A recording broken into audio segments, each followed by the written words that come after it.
Morning. Hi, I'm TJ. TJ. Hi. I'm Ross. This is my wife Taylor, and this is Hudson. Hi, Hudson. Getting this Can you sniffed say hi, in. buddy?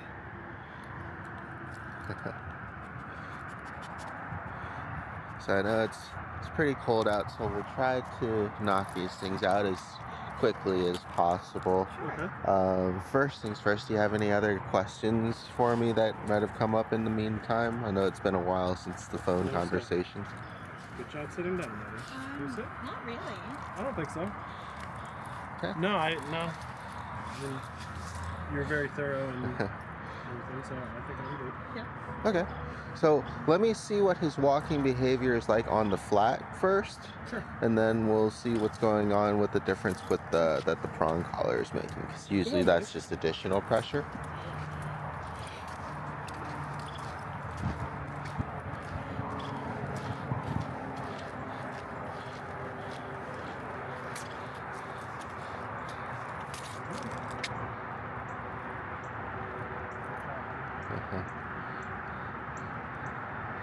We might want to tighten up his regular collar first too before we put it on there. Sure. It looks a little loose. Yeah, we figured since he walks like this. Gotcha. Relax. Alright, do you want me to pop it off and put it on? Yeah. Can you sit, please? And so the problem that people usually have is once they kind of start using this full time is that like a slip lead and everything else, these training tools are kind of meant for like temporary bursts, right? So if he starts to if he always has it on and starts to pull and it's continuous pressure, then it might be making him more uncomfortable to respond, right? Because that's what it's designed to do, is just add and generate more pressure. But over time, too, the effectiveness can also decrease as they get used to that. Can you sit, please? I know you hear all those dogs. Down. And so, yeah, we'll go for a walk this way here to help him out. No. And so what ends up happening is on the regular flat collar, there's no additional pressure outside of just what he's putting in, right? So like, there's no force amplifier pretty much. And so he's just kind of getting used to just pulling right through. And so because the leash most of the time here is going to be tight, we can't really use it as the communication device, what we usually do. So it's like loose, watch out. So it's like loose, and then when we need it to be tight momentarily for like direction or guidance or to create a boundary, right? But when it's constantly tight, it's really hard to relay any kind of messages through it. Okay. And part of that just depends on the pup, right? If he's just right now, it just seems like he's just smelling around to mark things, and then combined with when he got excited there, just going towards whatever's interesting to him.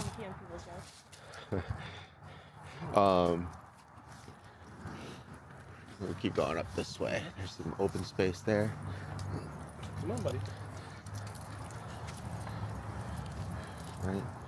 So what generally we will try to work on that helps to alleviate the pulling problem is focus, right? Because most of the time, if he's focused on us and he's able to follow where we're going and what we're doing, and not just his nose, right? Which is kind of what he's doing right now. He's kind of ducking down, catching a scent, and he's just going towards it.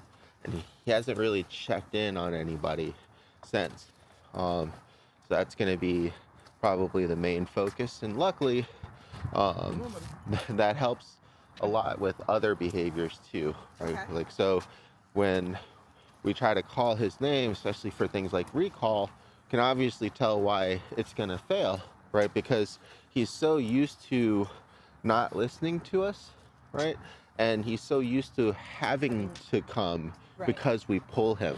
And so a lot of the weight of the walk is actually on our shoulders to try to like just kind of reel him in all the time. And none of the walk is actually on his shoulders to focus, pay attention, follow us, you know, all those good things, recognize the leash pressure. So that's what that is. Okay. Let me got my long lead here too.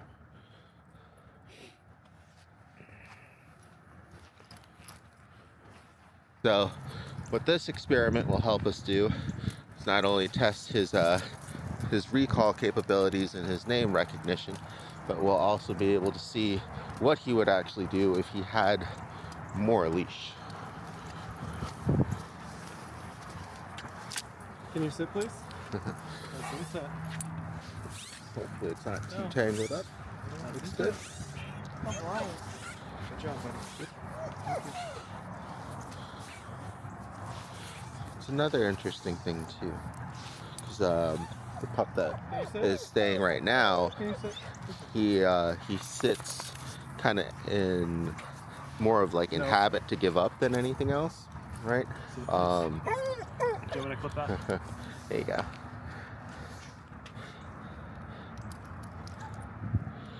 And so I've noticed too, even when we ask him to sit, we kind of have to help him with that as Yes. well, right? So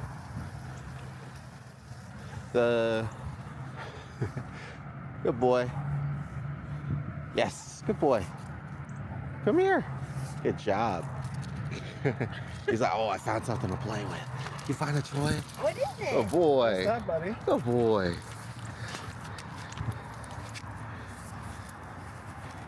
Hudson Down.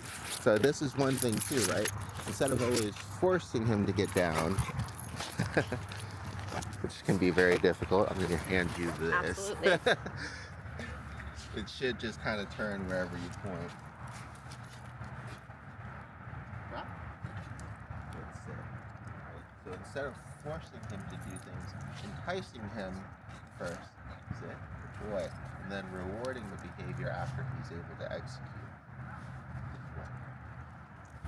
So instead of trying to pull it out of his mouth, having a reason for him to drop it out of his mouth and then just ignore, Okay.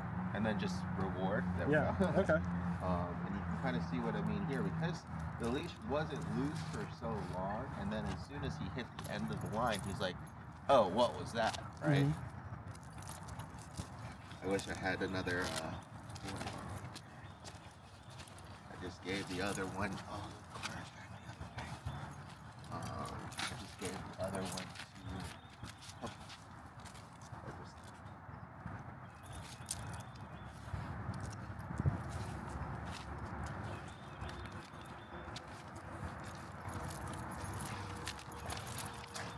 There.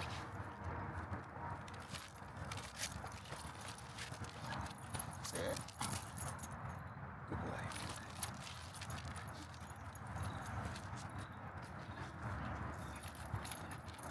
Sometimes what really helps is teaching the parents too, instead of focusing Okay.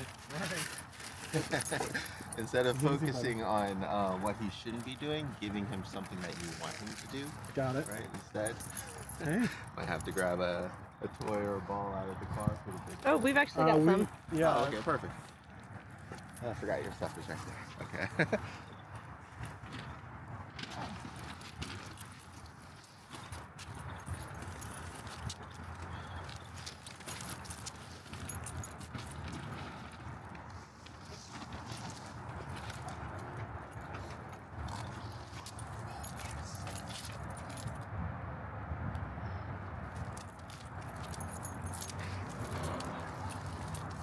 So wanting to play, we can just make lessons turn into playtime. Wait. Oh, it's okay. So he's too hyped up right now to listen. Wait. Good boy, good boy. Ready? And we can actually burn up some of all this excess energy instead of trying to control it all the time, which will usually help a lot with higher energy breeds, like shepherds and labs and stuff. You know, you spend so much time trying to keep it under control, we're able to actually spend it productively practicing him, like his patience, his focus on me, and then releasing and waiting. we can turn pretty much any playtime into Oh my gosh. into a relatively useful training session. I guess he opened it up. Doesn't usually take very long. Usually, I usually use rope toys to keep it from all the stuff from getting everywhere. You having fun, buddy?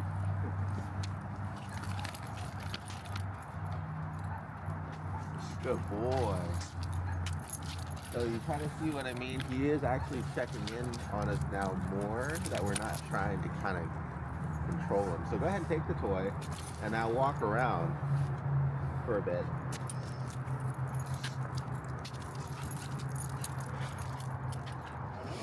So now you can kind of see outside of him being crazy and wanting to play and jump, you know.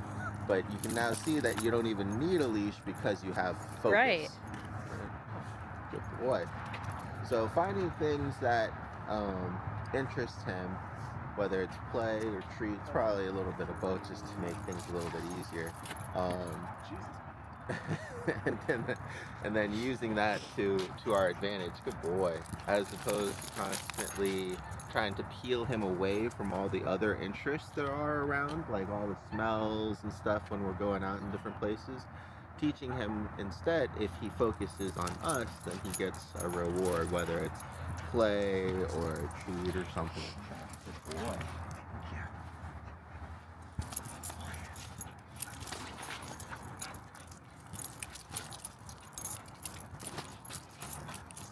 So what we'll try to do now is just, I'll hold this. Okay. I'll have you guys both kind of walk away. Okay. And I want to try to test to see if he'll follow you. Good. Good. And then when he overshoots like that, go ahead and call his name once. Hudson. A little bit louder. Hudson. Right? Okay. It's okay. So that's, pretty much what expected. So if we can get him to respond faster and more consistently when he hears his name, it'll make everything else a lot easier, because then we'll have that focus again to work with. Hi. Come on, this way. Right? Because you can recall him if we got his attention. But if he's following his nose, he can't hear you, even though, it's not like he means to ignore you, he just can't. Go ahead again. Hudson. Good boy. This way. This way, big guy. Good boy. So once we get his attention, giving him that kind of guidance, so that way, like I said, instead of telling him to leave the dogs, telling him to come with me has the same outcome anyways, right? Sometimes you'll need to do both, especially when it comes to behaviors like the jumping and the biting. But a lot of that is going to be preemptive. So if, like, for example, he's coming up and he wants something, as soon as he starts to approach and he's excited, he's going to probably jump. And it can be hard at first, but once you get the timing in, you'll get better at being so preemptive and giving him something to do, that instead of him just coming up and being excited, he come up, right, and then sit for the toy. Go ahead and release. Have him come back again for it. So when he comes back to you, go ahead and ask him to just sit right away. Sit. Good boy. Because jumping is one of those behaviors, if we're struggling with it, a lot of it is because we're putting too much effort in the wrong place. Okay. Most parents will, be like, he's already jumped up. It's like, no, down, off, and all that stuff. What we want is most of our effort put in before he even jumps, right? Good boy. Good boy. Because once he's jumped up, now we're teaching him down or off or whatnot. Right. Whereas most people actually want to teach him, perfect, there, not to jump in the first place. Sure. Yeah. But we don't actually consciously put the effort into the right timing. That's all. So some of it is gonna definitely be focus. Some of it is gonna be timing and impulse control. Good boy. And we'll see what his insecurity is like with the guarding behaviors. Okay. But I think that knocks out most of our list right there. So the leash, the recall, Jumping and biting. jumping. The biting, I feel like, is just play, and so like Yeah. It really is just trying to communicate. Mhm. And most of the time, it's because he's excited, not because he's aggressive. Mhm. Um, it can be difficult though, especially if he wants to play and he's excited. Mhm. If he's not used to controlling his bite force, then Mhm. that can be a problem. So right. I'll usually use padded gear for things like that. I'll play and rough around with him, kind of like how they would learn among their peers. And then when he bites down too hard, then he gets a correction. But if he mouths, or if he starts to mouth and we tell him to stop or to sit or to stop play, and then he gets it, right, then we give him a reward, or we just pause for a minute and then we start playing again. So that way he learns that you can play so long as you're not using, your bite force. Sure. And that's easier said than done sometimes, because usually that's a good boy. And sit. Oh, couldn't get my other hand up in time. Hudson. And you can see Hudson sit. you can see why this didn't work, because he wanted to play, and when I moved this hand up, it gave him something else to go towards. Right. He wasn't focusing on the command.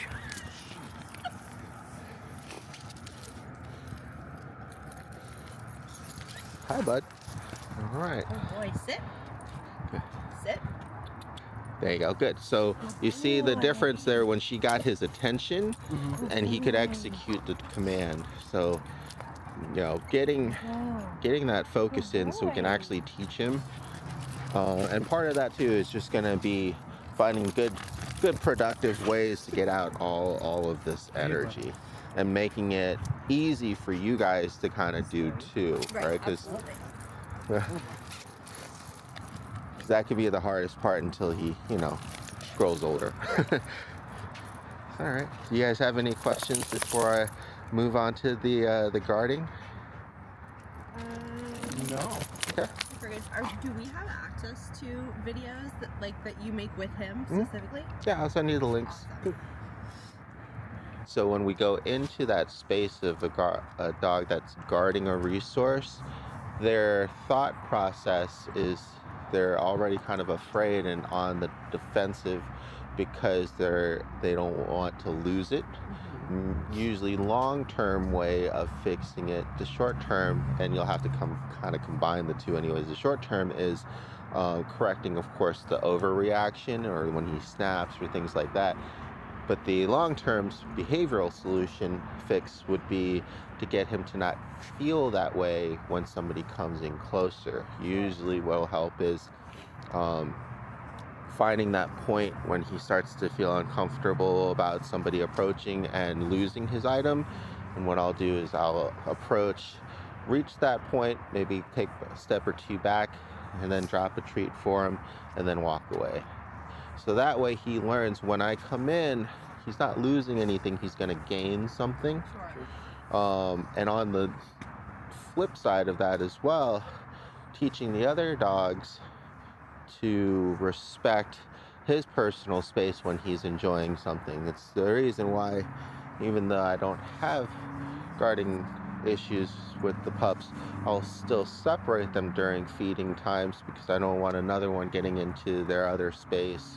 Sure. They might be sensitive to other food, or we might have resource guarding behaviors that are staying over for work, right? But having certain behaviors on our side in place can really help to avoid unnecessary escalations while you're trying to work on the issue. And sometimes it's just a good habit to kind of maintain anyways, because then when you're having guests over for Thanksgiving or Christmas, if he wants to enjoy his treat, he gets his time and space in like a crate or a pen area, and then it'll be our responsibility to tell the children not to go in there, right? And so that way we are able to keep everybody safe and still respect his space and keep up with the training. Because as soon as, if somebody tries to take something that he wants or they don't know, right, and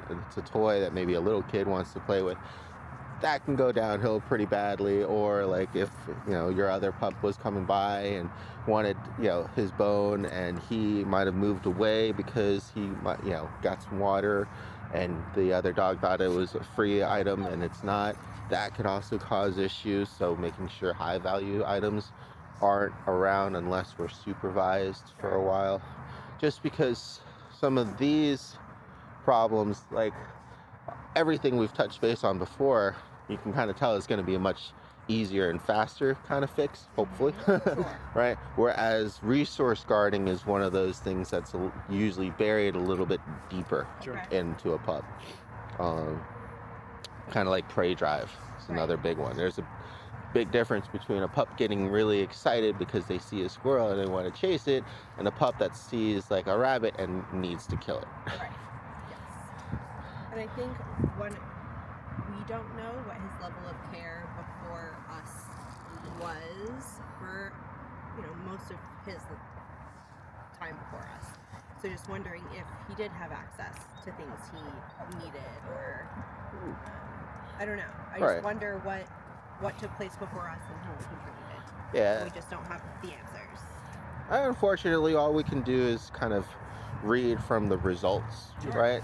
A lot of that is going to be a combination of social upbringing as well as their own individual temperament. Some dogs are just naturally good at just sharing their resources and eating out of the same bowl. Some dogs don't.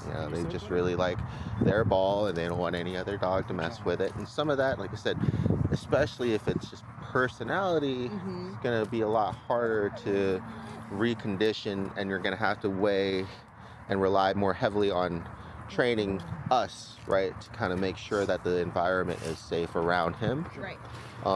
We're going to try to find a good medium in between, but just to kind of make sure we have realistic expectations, I guess it would be a good way to say it. Hi. Hudson, Let's see. come. Sit. Good. Let's see. I'll go ahead and I'll get a pup. And does he have a muzzle, or is he used to having a muzzle? We didn't bring it. He does have a muzzle. He does not like being muzzled. Okay. Yeah, he's very resistant to it. So that means probably wasn't trained right on having one on either. It's one of those things that, like, if you take it slow and steady and build a positive association with it, they shouldn't mind having something on them, just like getting used to a harness or a Christmas sweater or anything like that. But if you're forcing something like that onto him, then it's a negative association. It feels restricted, wants it off. That, unfortunately, in and of itself can take about a week or so to train. So might use just crates or something in the meantime. We'll be careful here because she has mobility issues, and so we don't want her dog to have to pull her because he gets excited seeing another pup or something. And when we come back next Saturday, we can bring the muzzle we have, if that's something you want us to do. That's fine. I think I have one in his size, and I'll work around it if I need to, especially with introductions to other pups. I usually use them at first anyways, and then I take them off. But yeah, let me go and grab a muzzle and grab a pup, and we'll see if we're able to, because I'm gonna have to evaluate him with the other dogs anyways. We'll see if we can at least trigger the resource guarding. If not, good. That means it's not so extreme. And another thing to note too is that it can be on different levels. Right? I've had pups before, that toy could be down there and he's not paying attention to it. He doesn't seem to care, but as soon as another dog comes in, he'll forget the toy and go after the other dog. Right? So we want to see, or if, they're only reactive if they're enjoying it at that time and that dog's trying to come into their space. Okay, so we'll see how sensitive he is too, because that can also, influence things. Sure. All right, and it'll just be easier with you guys here just to have another hand. If Oh, not, of I'll course. usually end up tying him to like a post or something. Yeah, just a little bit more awkward. But yeah, I'll be right back. If you guys want to stay warm in the car or anything, you can. Okay. I shouldn't be too long, but I gotta find Okay. the muzzle and I got to get the other pup ready. All right, sounds good. Hey, whoa. No. It's okay. Here, I'll take it. And I'll take you. Sure.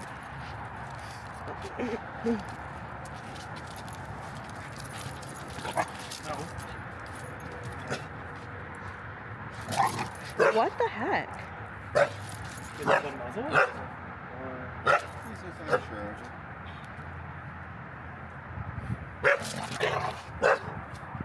He was actual aggressive. He was more so unsure and scared. He was actual aggressive. Usually he would persist and pursue. Right? He's feeling him out right now. Okay. That's why I tried to tell you don't have to correct him or redirect him or anything. And now you can see that he's getting more comfortable with the new pup and the situation. He's still intense, but he's more playful body language. And his snapping and stuff is just his mannerisms. He's barking. That's just him barking. Okay.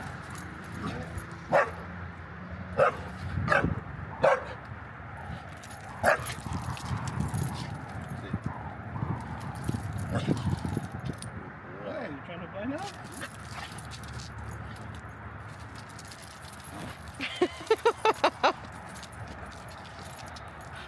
Oh yeah, he's like, get this thing off. He really just associated the muzzle with the bed, which now we have to give him a garage down to get him inside. Hopefully we'll be able to fix that.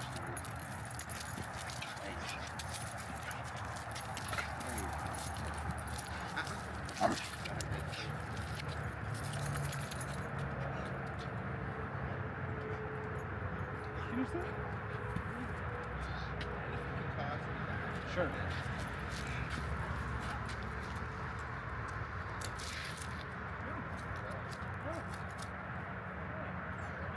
Oh, you're so soft. So soft.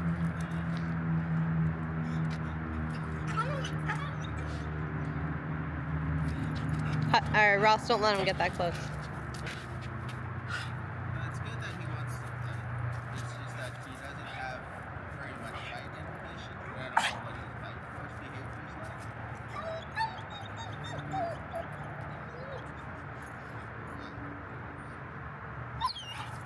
Oh. But at least I can read from this, and we'll do another test anyways with resource guarding. Is that he's initially unsure of situations. He's already, like we were talking about, a little bit on that back foot.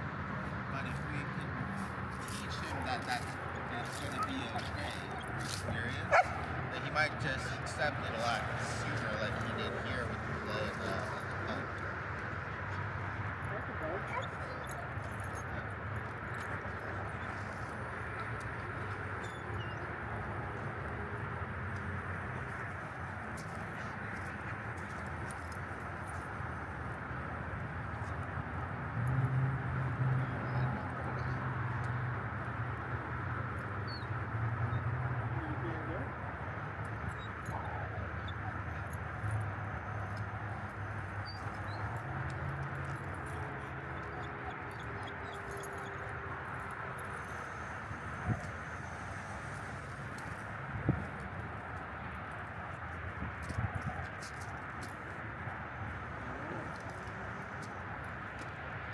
Go ahead and hit that red record button to stop. So after you give it to him, go ahead and just point it and it should be recorded.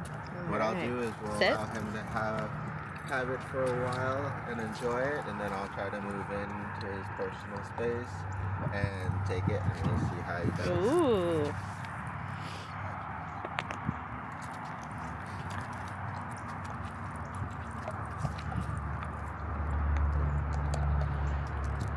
Good boy.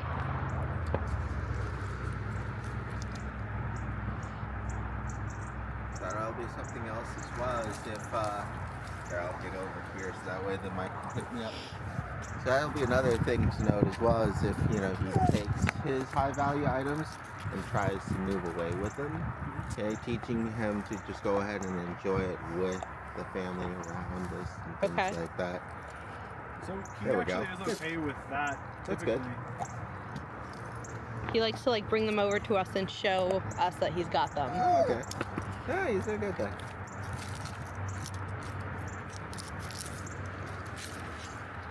Is it yummy? Yeah.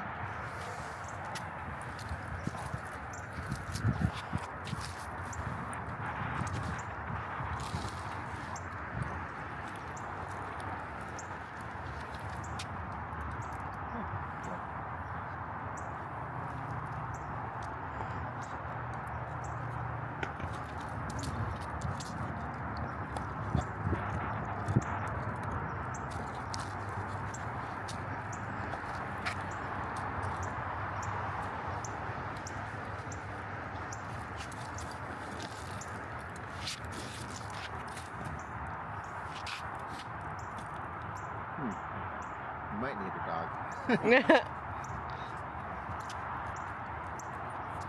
Okay, I'll be right back. All right. You want to hit the red button.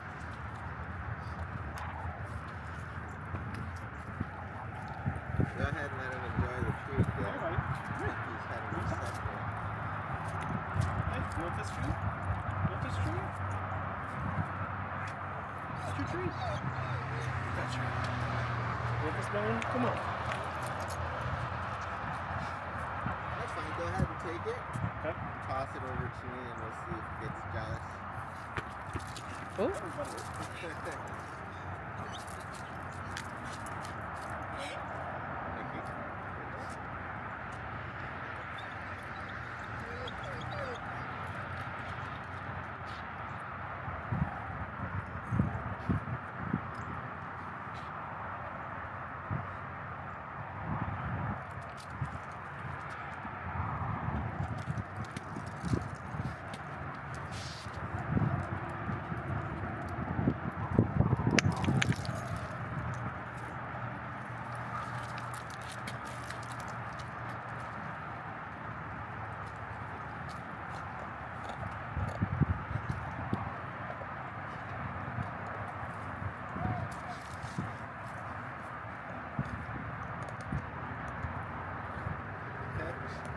So subtle, but it might be a combination that he's still really interested in the pup to play. But yeah, but even when he's enjoying his treat, he's Focused on on the other pups too. Okay. All right, I'll go ahead and put him away. I think he said the rest of this stuff. All right. Hi. Was Mom able to get the treat away from him without any problems? Yeah. That's fine. What I'll probably practice more is in the indoor environment too, when there's less distractions. Sure. And give him some more time to enjoy the treat before moving another pup in. And if that's the case, like I said, the easiest solution would just be to give him his own personal space and area while we're continuing to get him used to other dogs coming by and other people coming by for his treats, because he's initially, a little unsure and apprehensive, but he has a good, friendly demeanor and disposition. Then you counter that too with the fact that he has no bite inhibition whatsoever. So It does seem like when he's around dogs his size, he loves to run and jump and play. He doesn't know when to stop though. yeah. That's his thing, is that he'll start to roughhouse, and then the other dog is clearly like, I'm done, and he's like, no, I'm still roughhousing, and that's when it gets, to be a lot. Right. Because he's strong, he's very intense, and so I think for the most part he just kind of lacked a lot of that impulse control too in his earlier social development, like learning to control himself, and everybody else is always having to control him. Sure. So that'll be something of importance too, to try to work with and teach him. So what I'll do for the first couple days or so while we're trying to get him acclimated to that is just use the crate and a playpen to separate. Once he settles down and gets used to everybody and is less excited, that'll probably be a little bit easier as well. I also have another flat muzzle too that might be more comfortable or uncomfortable. We'll see if that makes a difference.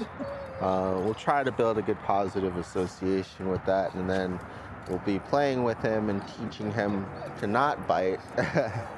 So this being around his neck though is great, because there are times when we put treats in the muzzle and just set it down, and he will attack it. Okay. So I mean, that seems pretty positive to me. Yeah, it helps to like have them not kick it off too from the bottom, because usually the strap on the top holds it pretty well, depending on, you know, if it's tightened. But like I said, this actually size fits him pretty good, because we don't want it too tight where it's like pressing into his face and making things uncomfortable. We just want him to not have the ability to bite. Let's see. Was there anything that you guys saw that you have any questions on or wanted elaborated more? And also, of course, when you do watch the videos, if you have any questions, let me know too, so that way I can answer them or go more in depth on the next video. It sounds like we're gonna try to evaluate and then work on things, prioritize, see how much progress is being made in each one, and then we'll probably have to reconvene and see how he's doing in what areas, and then kind of set our focus. What would be easier for me to usually work on, like the guarding behaviors. What would be easier for you to guys work on, like sit, stay, and recall and things like that. The leash behavior, that'll come pretty naturally because we're going to be walking him a lot anyways. Okay. So that shouldn't be too bad of a problem walking-wise. I'm very anxious here. Oh. Oh. Here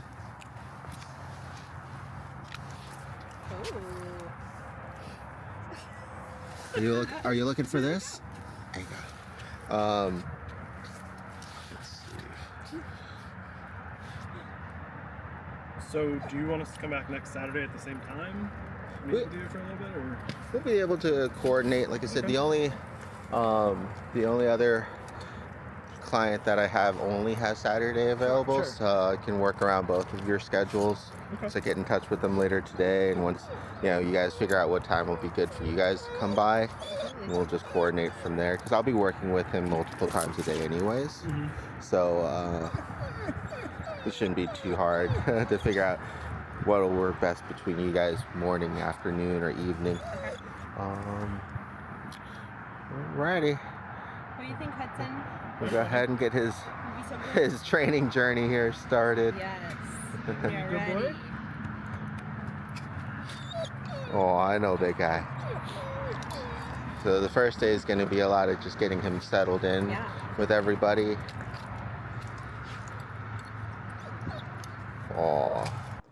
Alright, so trying to fast track as many things as possible safely with Mr. Hudson here. He's doing pretty good socially. I think it's more so the inability to get to whatever he's interested in that's kind of ramping up more of his behavior than anything else. And because, like a lot of pitties, they kind of get a bad rap for being aggressive sometimes, because it's really hard for most individuals to discern the difference between aggression and intensity. And sometimes even for professionals too. It's always better to err on the safe side, right? But we don't want that to cloud our judgment. We don't want it to be a filter. So it's important to recognize the rest of the body language, especially from what I saw earlier. Take that into consideration. and see the whole picture for what it actually is. He's doing really well so far.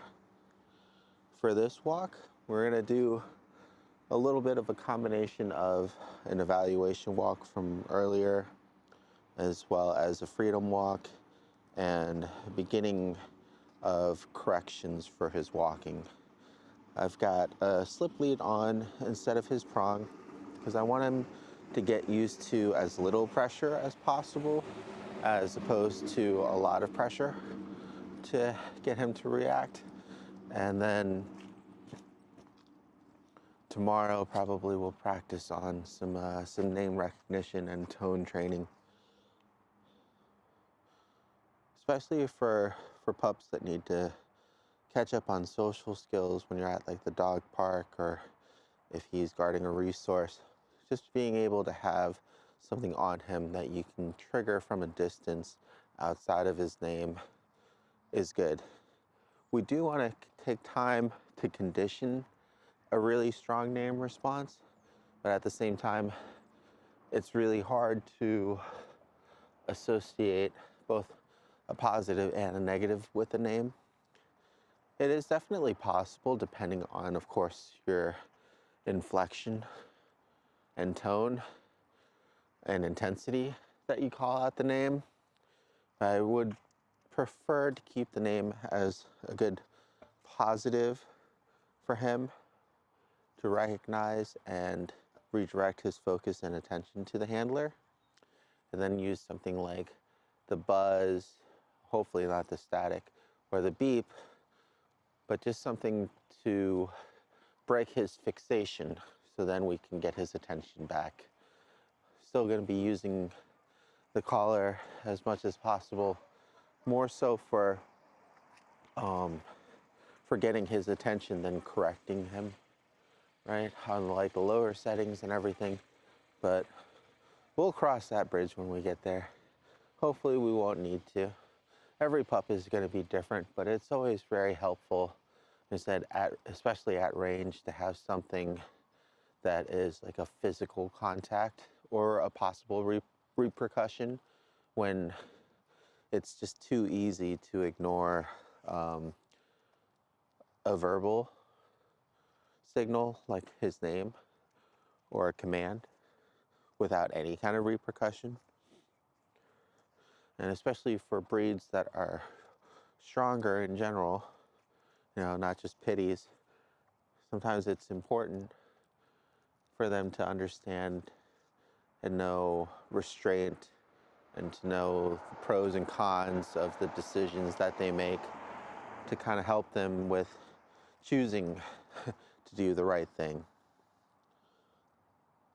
And it's just like with people.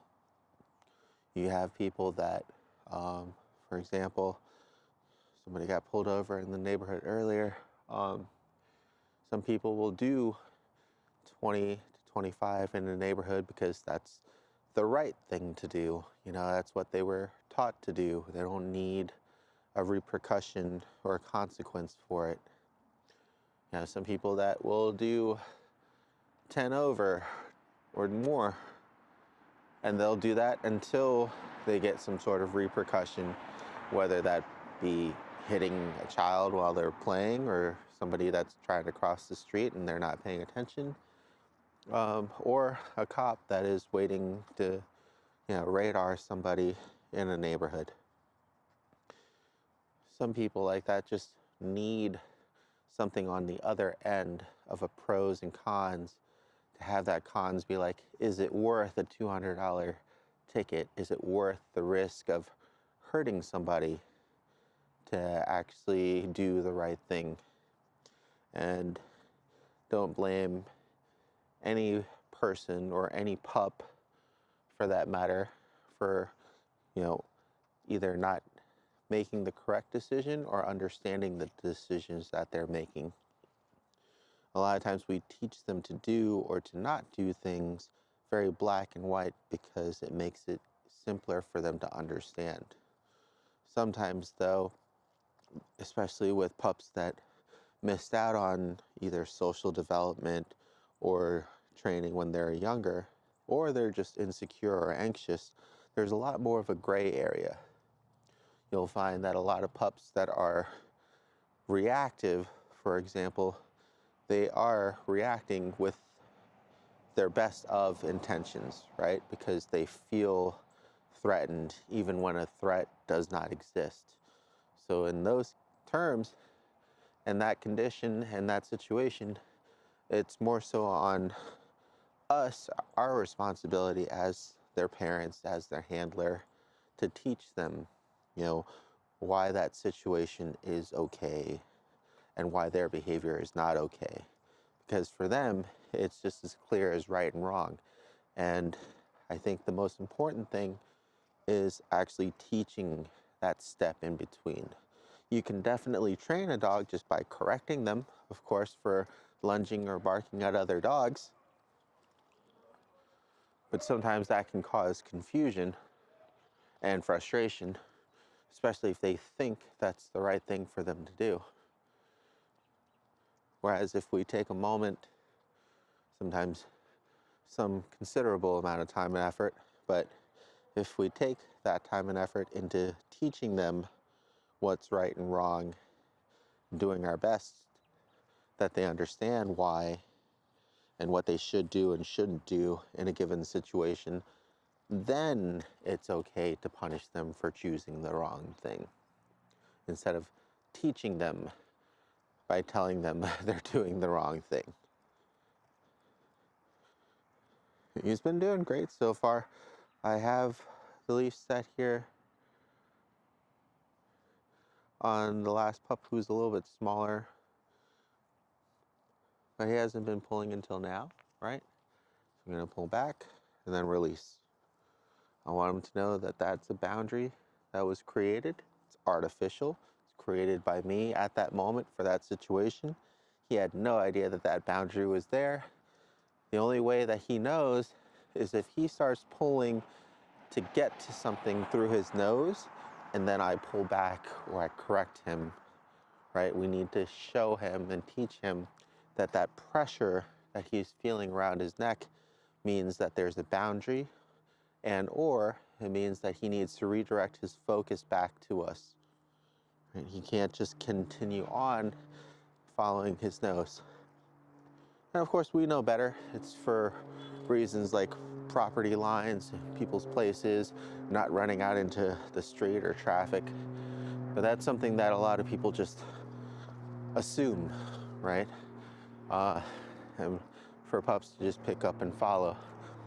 There's nothing wrong with that. I just try to make it so it's as, a positive of an experience as possible while he's learning these things, he's learning these boundaries.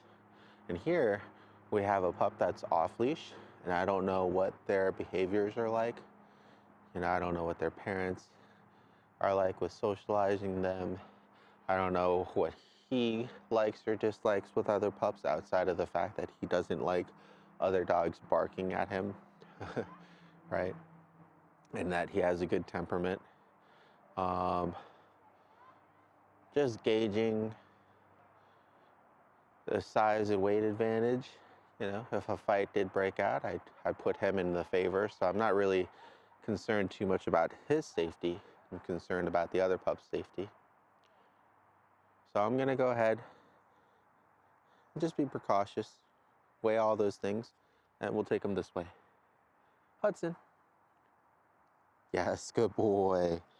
Okay, and because he was so interested in the other pup there, and he did listen to me nicely, I'm gonna go ahead and give him a reward for that, because he chose to listen to me and his name and come back, as opposed to ignoring me for something else that he was more interested in.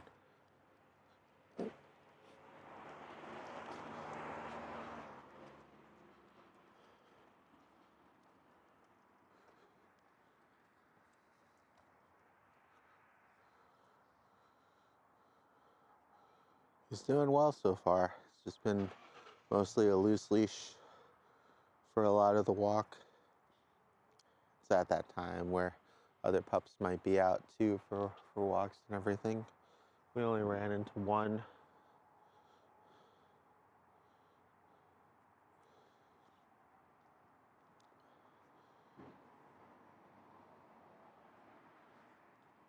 But yeah, I wanted to at least add in something else to his drop off his video and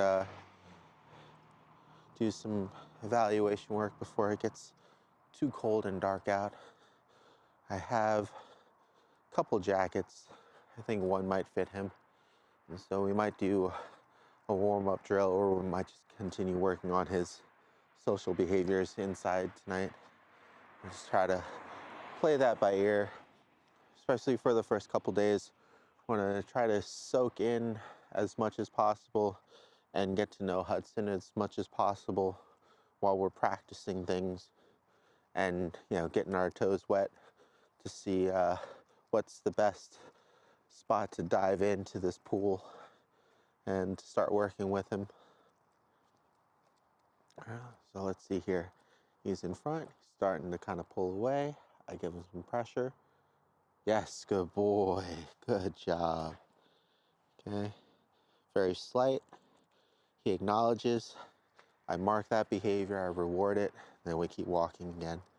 It's nice and loose, starts to get a little tight. Yes, good boy. Oh, he's gonna be all right. Good boy.